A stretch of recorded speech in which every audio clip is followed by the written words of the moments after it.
Fox broadcasters push back against NCAA officials after Dan Hurley, UConn's Thanksgiving win.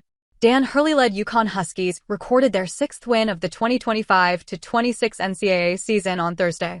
However, the game has been under scrutiny, as a controversial late-game call in the Thanksgiving clash has drawn sharp criticism from Fox broadcasters. During the fourth quarter of the game against the Illinois Fighting Illini, with only 2:10 left on the clock, the Huskies led 66-59. However, the Fighting Illini men were on a 16-2 run and appeared poised to cut into UConn's lead. But that momentum was halted when UConn guard Malachi Smith sank a three-pointer and was simultaneously fouled by Illinois' Jake Davis. The call during the final minutes made college basketball broadcasters Casey Jacobson and LaFonso Ellis critical of the officials for getting a game-changing call wrong.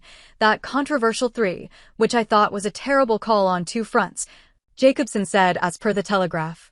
Whereas Ellis added, that controversial call really cost them.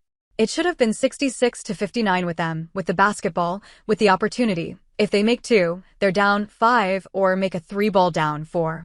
It's a much different game. I wish the referees would have a lot more latitude to get it right. That was clearly a shot clock violation. But what really happened? Well, with 3 seconds left on the clock, senior Alex Caravan drove for a contested layup, only to see it clatter off the backboard. Yet the shot clock was reset to 20 seconds. In that moment, Eric Ribe grabbed the offensive rebound and found Malachi Smith on the right wing, setting the stage for the chaotic final moments. Davis tried to wrap up Smith. However, Smith, who's been around long enough to know how to handle that situation, slid straight into a shooting motion to make sure he'd get free throws out of it.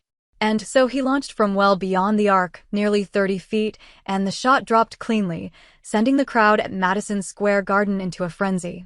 Meanwhile, on the other side of the floor, Brad Underwood and his assistants were furious.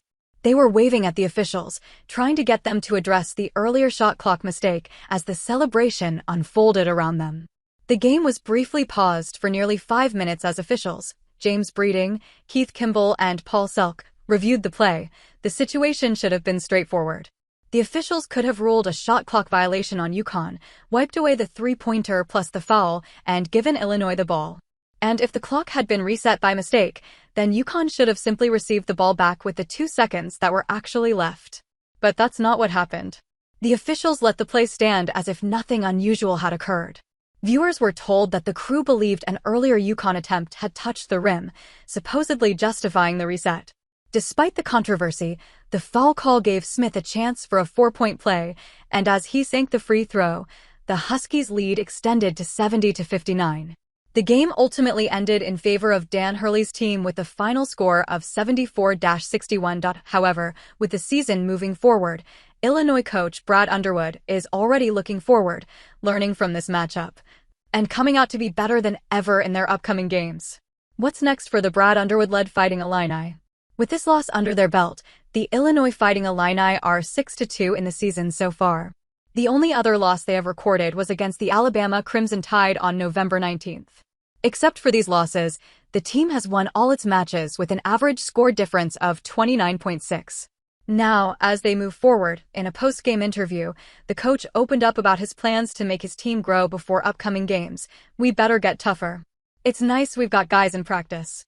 We get 8 days right now. That's huge. We've got to grow in those 8 days. And we need practice desperately. That showed today. But I love where we can be. We have to figure out how to win and be tough, he said. The Fighting Illini men will play their next game on December 6th against the number 17 ranked Tennessee Volunteers. Following that, now, with crucial days to reset and regroup, the Illini have a chance to show exactly how they respond to adversity and show that this loss against Dan Hurley's team was just a setback, not a step back.